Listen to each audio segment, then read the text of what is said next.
Hey there, and welcome to this episode of the Rockstar Manifestors podcast. Today, I'm going to talk a bit about expectations. So, are you familiar with the phrase lower your expectations and then you won't be disappointed? I am not a fan of that phrase or that statement. It makes having expectations seem like a bad thing, right? And really, the focus of that statement, the energy of that statement is it's like a downer. It's a big downer. Lowered expectations and disappointment are the focuses, are the stars of that statement. And so that doesn't feel really good. So let me know, or I'd love to hear what your take on expectation is. Like, do you see it as a positive? Do you see it as a negative? Have you never really thought about it? You can share your feedback, your insights, either on comments or depending on where you're watching or listening to this. And you can also join the Moon Manifesting Rockstars Facebook group and just kind of join in or start a conversation in there, or you can simply reply by email at vision, VISION. Is that right? VISION at bluemoonmanifestations.com. But let me get into this chat. Let's get into this talk about expectations and reframing it from this downer or this perceived negative, if that's how you do think of or see expectation, to something more positive, to something that's actually good and beneficial. So, in this reframe, right, from taking it from a downer to something that doesn't feel so heavy or so negative, what if instead of lowering expectations, like that statement suggests, you reframe that, or we all reframe that? Not that you reframed what it is that you're expecting, and let go of what it should look like or feel like or whatever, or what it's supposed to look like, feel like, etc. I think that's where we get caught. That's where that statement comes from, of lowering your expectations and then not being disappointed, or so you're not disappointed. It's because we have an expectation of something very specific. Something like it's supposed to feel a certain way, it's supposed to look a certain way, it's supposed to happen, or it should happen in a certain time frame or in this exact sequence of steps. And so when that doesn't happen, that's where we feel let down, we feel bad, we feel disappointed, or we're not accomplished if it's an expectation we have of ourselves. So instead of being in this space, or instead of expectation feeling heavy, examples of that, like I wouldn't feel, of it feeling or potentially feeling heavy, are when we get into these thoughts or these beliefs in the sense of the job that you're expected to have, the life benchmarks that you are expected to achieve, and by when, or in what order you're expected to achieve these, and results that you might be expected to reach, or what the results will look like. And these expectations, for these examples, can come from any number of sources. They can be your own expectations based on what you also think or believe you should want, or you should expect out of life, or out of a circumstance, or from another person. It can come from society, just like conditioning or just common expectations of what the American dream looks like, or what your ideal life, or a responsible person's life, or whatever the hell category that this falls under. And it can come from other people, like our parents, our spouses, our friends, our employers. So all these expectations don't really feel, or don't always, they can have that potential in this aspect of not feeling good. And a lot of that, when it's like the life path we're expected to follow, or the job we're expected to have, and that we should love it, we should be expected, we're expected to love this job, or we think we should. And when the disconnect that happens there is a lot of the times, I believe, because these expectations, first of all, are not authentic or genuine to us. We're following the shoulds or the supposed tos. We're following what we've always been expected to do by others and what that should look like, even if it's not really what we want. And a lot of times we're not aware, or you might not be aware of that disconnect because it's just always been something that's expected, or it's just become normal. And you may not even have thought to think, is this something I truly want? Or no one else may have asked you, is this something that you truly want? And I also want to point out that when the expectations come from those who are close to us, or who are important to us, it's not always a negative. I believe that more often than not, like when these expectations are placed on us by parents or spouses, or a peer group or whatever, I think for the most part, they do want what's best for us. But again, it's coming from their perspective, their experiences, their opinions, and also their desires for us. And so that's not always coming from a bad place, but oftentimes they just don't align. They don't connect, even if, like I said, we're not aware of that because we haven't stopped to pause and think and ask if it's something that we really want. So in this reframe that I'm talking about, like ways of reframing expectations so that they don't feel heavy, and that you don't, buy into that statement of lowering your expectations so that you're not disappointed, or like not even having expectations so that you won't be disappointed. What if instead you started looking or thinking about expectations as something light and to feel excited about, and like possibility, instead of a benchmark that you're supposed to reach, or a specifics, that something like specificity? What if it's just an adventure, a surprise, something that is just like, oh my gosh, how good could this be? Or what might come of this situation, right?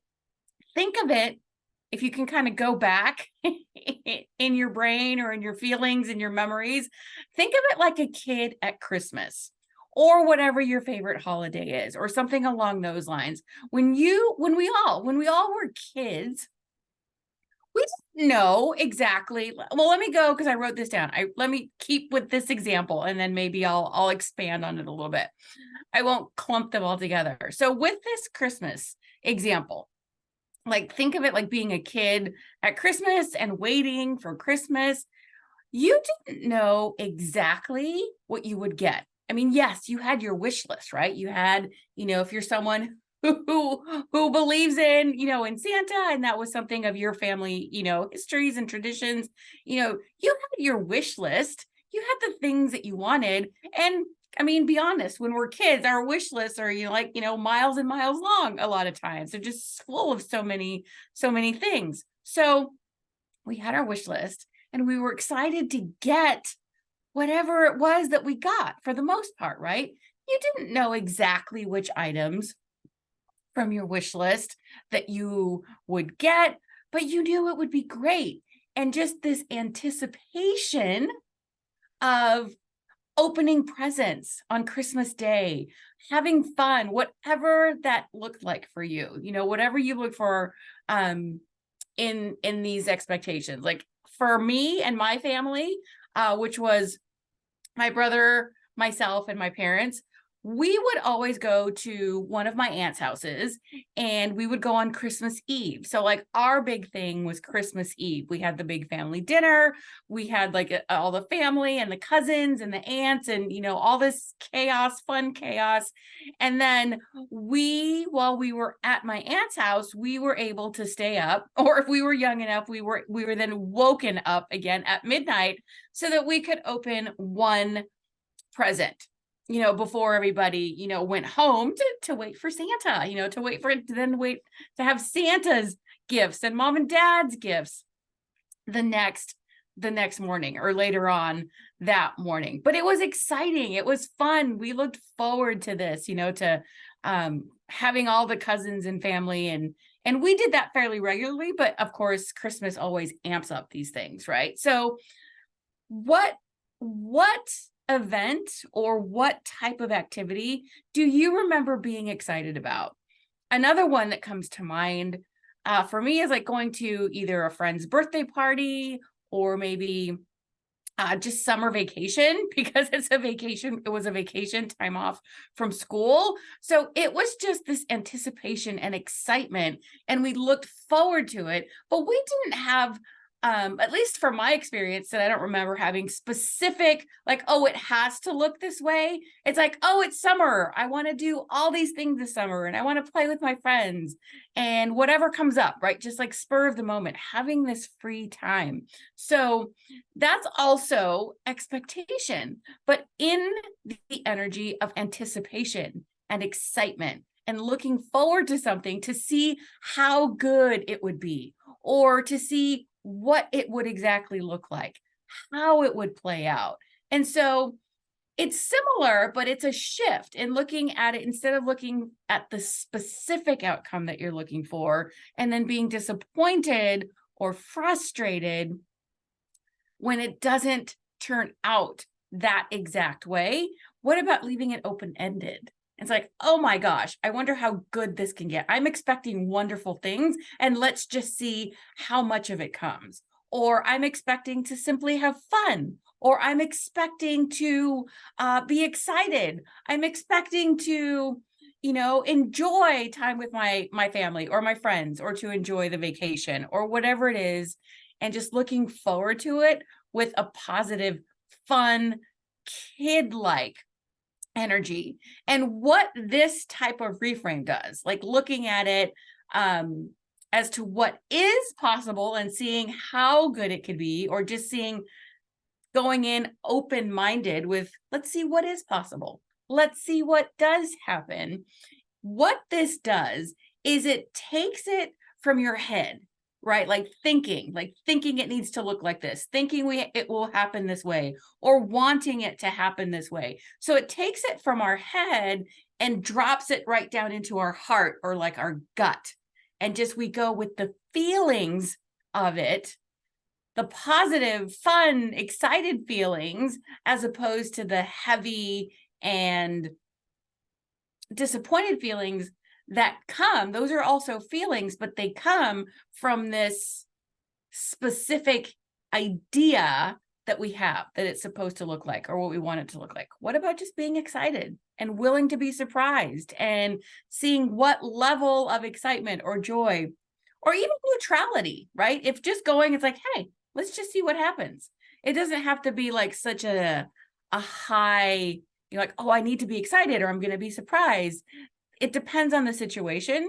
And again, your experiences with it, and learning this process of learning how to let go of the specific outcome and being surprised when it happens, how it happens, what happens, who's there, what is said, what goes on, and looking at it with that. So I hope that resonates. You can let me know again by by commenting or sharing or emailing, and let me know how that reframe feels.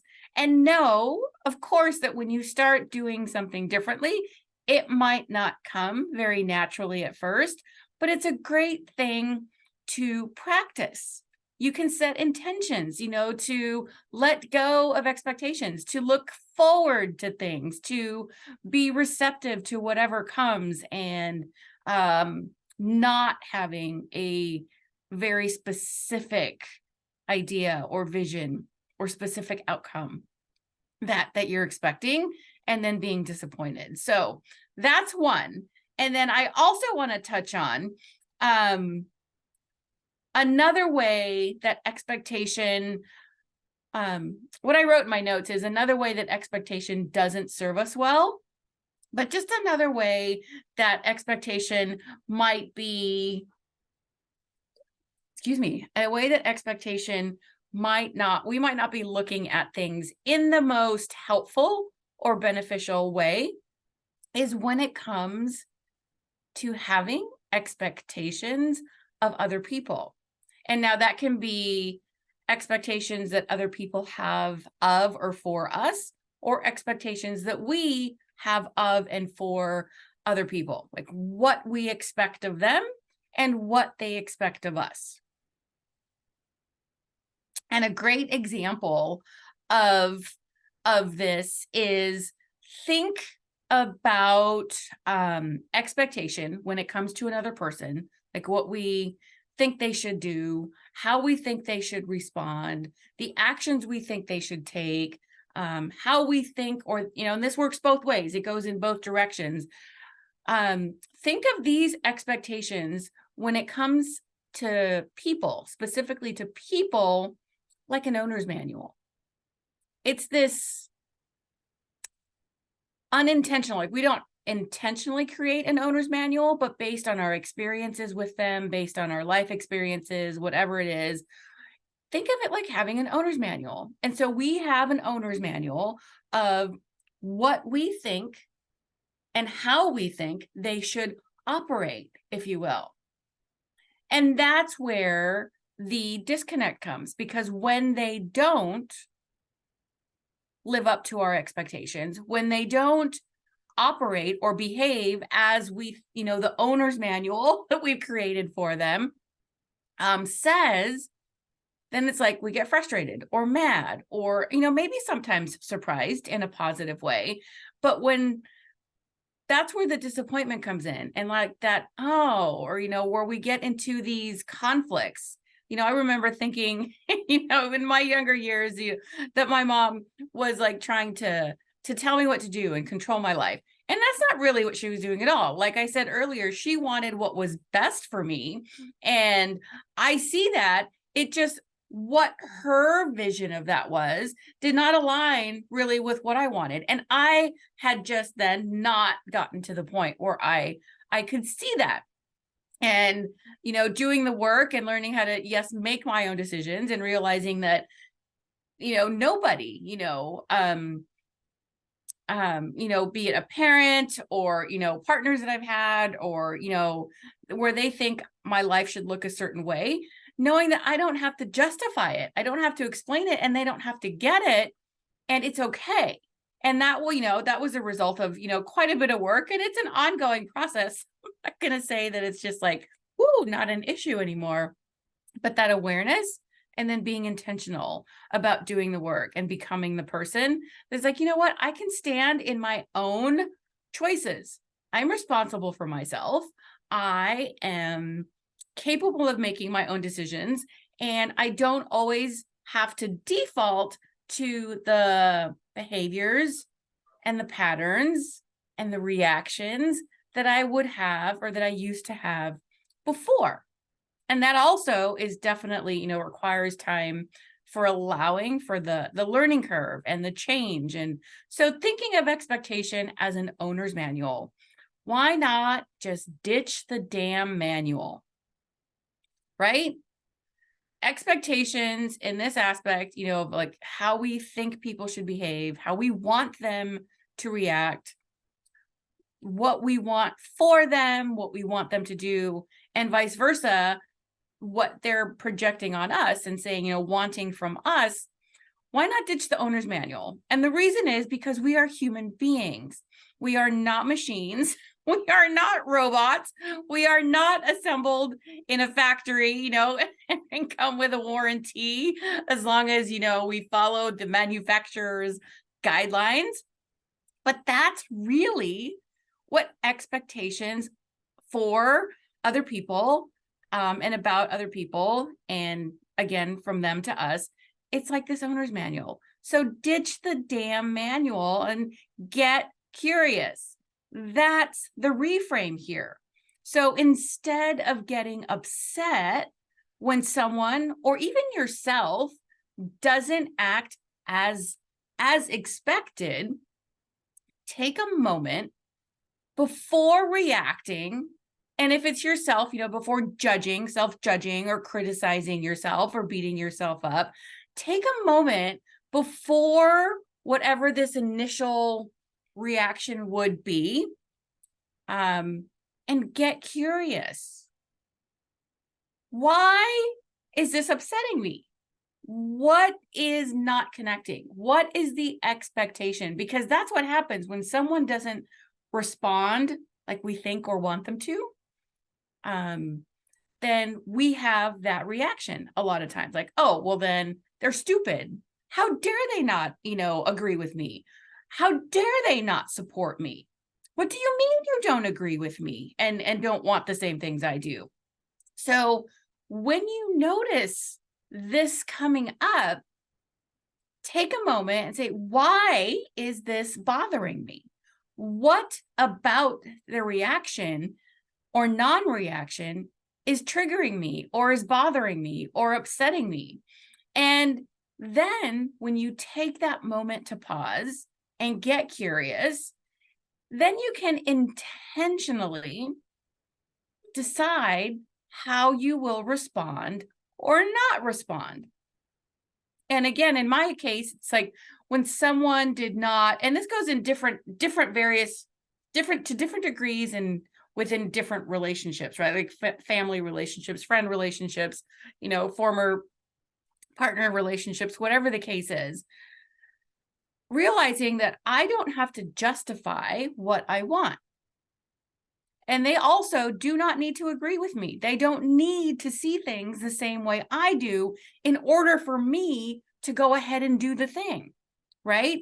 And a lot of times I've realized now that I don't even have to say what it is that I'm doing. I don't even have to say or even bring up my thought process, because I also realized that when I was doing this, it was just like, oh, I'm looking for approval or validation, or I just want them to, go along with me and say, yes, this is a good idea. They don't have to think it's a good idea. I have to think it's a good idea. And so getting into this habit of pausing and getting curious and saying, all right, I might not even need to respond. I don't have to. And that might also, taking it to the next step, that might also create kind of like a disconnect, because they might be expecting you to react like you have in the past, and, defensive or justification or arguments or staying quiet if that's what your reaction was in the past and not engaging. There's infinite numbers of ways that this plays out, but we're like, okay.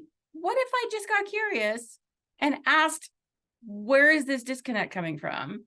And let go of that manual, right? And the beauty of this, of developing this practice at asking yourself, why is this bothering me?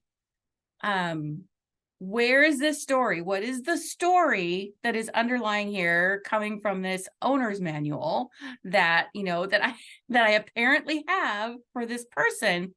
By focusing on yourself and what you can do or not do, what you can choose, how you can choose to respond versus this initial reaction, you're focusing on what you can control. You can control yourself. That is all that you can control. You can control the actions that you take or don't take.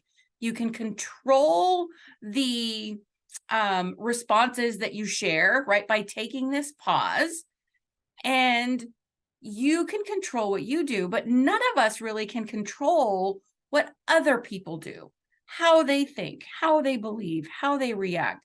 And that's what gets us upset most of the time. I want to control them and make them, or really want them, get them to see that they need to act like my owner's manual says they should be acting and responding. So putting the focus on yourself also puts the focus on what and who you can control, yourself.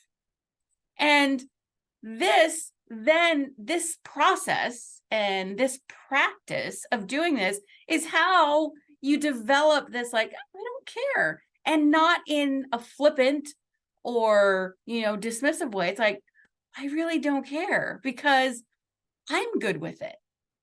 If they want to ask me questions, great, but I don't need to defend it and I don't need to explain it.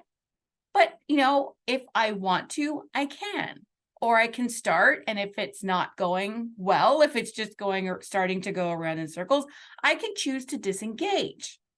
So that's where this, I would say peace or calmness, but just this like, okay, great, get curious. And then it almost starts to be funny. Like, oh my gosh, why did I get so upset about this before? Why was this so upsetting for me before? Where now I think it's comical. And you can experience that shift, and you see that shift the more that you start to practice this. So those are the two reframes on expectation. And again, I would love to hear your thoughts and your feedback and maybe your experiences if you want to share them. You will find the link to the Facebook group somewhere around where you're listening to or watching this, as well as my email address, thevision@bluemoonmanifestations.com. I'll put all that information somewhere around. And also, if you are interested, or if this concept of really making yourself the focus, right? How you want to feel, what do you want, how you can control your reactions, and creating a overall sense of peace. The more you do this, and the better and better that you get at this, the Manifesting Me challenge is starting on Monday, November 14th. I'm recording this on November 9th of 2023. So this challenge will be starting, the Manifesting Me challenge, and it's a 5-day challenge. And through those 5 days, I will be sharing with you my component. Each day will cover a different component of my magic formula. And magic is my acronym for the moon, attraction, gratitude, intention, and clarity. And these are all aspects of ourselves that we can control, and that we can decide for ourselves how we want to, what's the life that we want to create? What are the circumstances that we want to be experiencing? So this is the first time I'm offering this as a challenge format. And looking into the next year, to 2024, I think I'm going to do this on a fairly regular basis. I don't know what that looks like if it's quarterly or, twice a year. I don't know, but I really like this concept of, I put this into a 5-day challenge to give you guys a framework of implementing this magic formula to manifest you.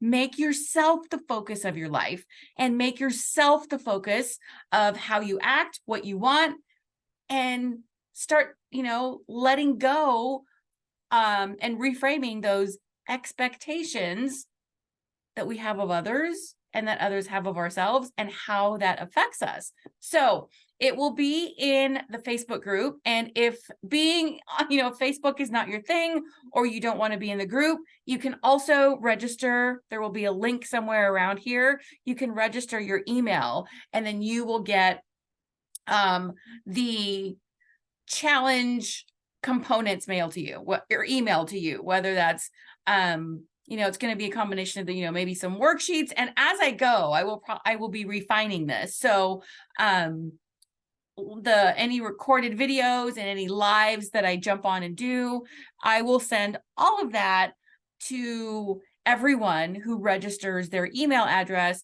And you can register for that even if you are in the group, or join the group, just so you know where to find it. You can search for it in your inbox and know that it will be coming to you as well. So check that out. Come and participate in the Manifesting Me challenge, and learn how to make yourself the focus and the rock star of your life and the life that you want to create and that you want to be experiencing. And again, I would love to hear any topics that you'd like to hear more about or learn more about or just have conversations about. And I will, before I go, also invite friends to participate in this challenge with you. And you can do that by simply letting them know about the group and, having them join and answer the few questions to get in. It is a free group, or you can, forward this podcast episode to them and let them know to register their email if that's how they choose to participate. So invite friends and let's get started. It's going to be starting on the Scorpio new moon this time around. So it's a very transformative new moon. So all sorts of goodness coming, and I cannot wait to see everyone and get started on this Manifesting Me challenge. So I will talk to you guys next week. Thanks. Bye.